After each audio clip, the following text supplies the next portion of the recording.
Good morning. Casey here with Trophy Woods. It's October 5th. We had 6/10 of an inch of rain on October 4th. But before that, between the last video and this video, we've been upper 80s and lower 90s with a lot of wind. So it's been pretty hot, pretty dry, and maybe a frost this weekend.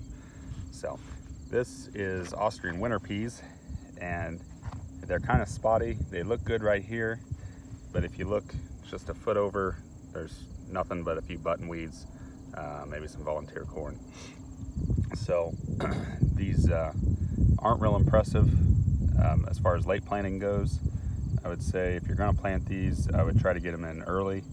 We're talking at least 60 days before your first frost, and I would say probably hedge towards the wetter years. They're probably not set up for drought. I think they take more moisture to get going. This is 4010 spring peas. They're looking okay through the plot. I would say we probably have about 25% emerged and growing. Our planter, I haven't really talked about it, but it's just a drop seeder with a cultipacker behind it. So you do see some seeds up on top. That's just kind of inevitable. It would be similar to broadcasting and just harrowing or packing. But it makes for a good test. But you can see there is a strip where maybe we didn't get as good a seed soil contact down through the middle, but we did better on the edges. So it's just the way our packer runs. So wherever we got good seed to soil contact, it looks like it's coming up well. 4010 spring peas. Mung beans here, they've been really impressive. First out of the ground as far as legumes go, and just really good growth for the conditions we've had. Just wanted to kind of put a water bottle in so you can just kind of see to reference where they're at. Winter lentils, there they are next to the water bottle.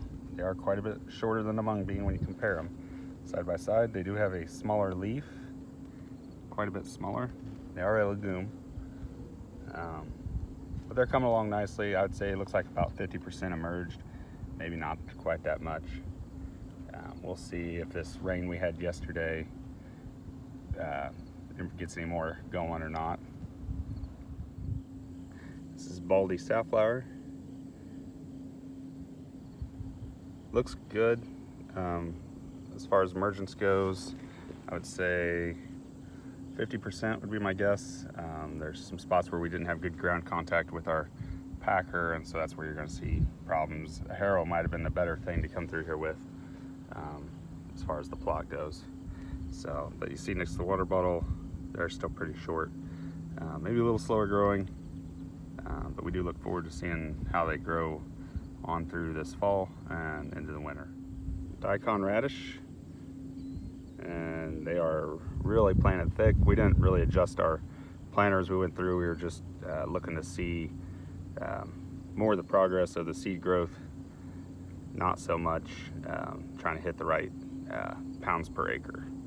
But this is a really pretty looking strip here, just because it's so thick. I would probably say half as much would be sufficient for these daikon radishes. Purple top turnip, same story as the radish. Came up well. They're probably half as tall as the radish. They are super thick also. This is rapeseed. Looks good. It's I would say about as tall as the daikon radish. This one wasn't near as thick, even though we planted it at about the same population. So I'm saying probably some of the seeds haven't germinated yet, would be my guess. This is our Bayou Kale rape hybrid. This one maybe isn't as tall as the rape and daikon radish were, but germination on this was way better. I would say we're probably almost 100% germinated, would be my guess. very thick. I would not plant this in a plot this thick. Like I said, we just wanted to see basically how these came up, how these emerged, and how they overwinter. So we weren't as concerned about rates as much as we were making sure we got a good amount of seed out. This is jackpot turnip. It emerged really well, emerged really fast and fast growing. It's further along than all the other brassicas. You're not going to see a bulb really put on with this. It's more top growth, leafy matter. So if you have a plot that typically gets destroyed early, this might be one to put on with something that will overwinter better. And we'll see how far this goes into the winter, as far as our winter goes up here in northeast Kansas. But it'll give us a good idea of where this will stand for winter and spring planting. This is cereal rye. You can see it next to the water bottle. It's already 2/3 of the way up that water bottle, maybe 3/4. And we're only our second week after planting. So you can see our winter rye really takes off, really grows fast. And it'll stay green the latest of anything as far as the grasses go. If you don't know what you want to plant, winter rye is kind of everybody's go-to. Easy, hard to mess up sort of plant. This is barley. For some reason this plot, the corn, volunteer corn, really did well on this little strip, on these next 2 strips. So anyway, so it was a little hard finding a spot that was just barley. That corn will die as soon as we get a freeze, and then we'll be able to see the barley better. But here it is next to the water bottle. Not near as far as long as rye. I do expect it to take off here pretty soon though, now that we've got some rains. This is oats. You can see oats similar to the height that we're getting on the rye, maybe a little taller even, wider leaf, not quite as thick germination. I don't know that that's due to the planter necessarily, as it is just the water requirements to get rye going.